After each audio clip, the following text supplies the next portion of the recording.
Recently, I bought Harry Potter eyewear. I just liked a pair and had it custom made for correct vision, color gray, anti-glare. I saw the brand only on receiving the package. That's in defense of why, so at my age. But let me tell you ensuing rage. I now talk to cats, squirrels, birds and trees. Check out my recent drivel, you'll believe. Though drivel it isn't. Truth is, I find it interesting.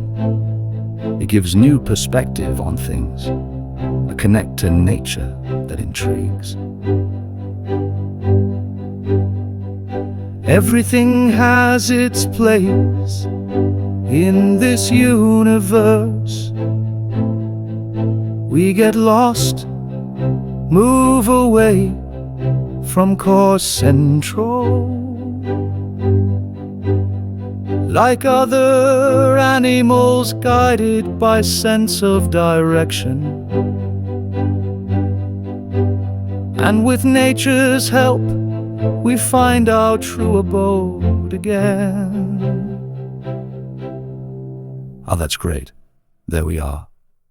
You, me and all of nature, one universe.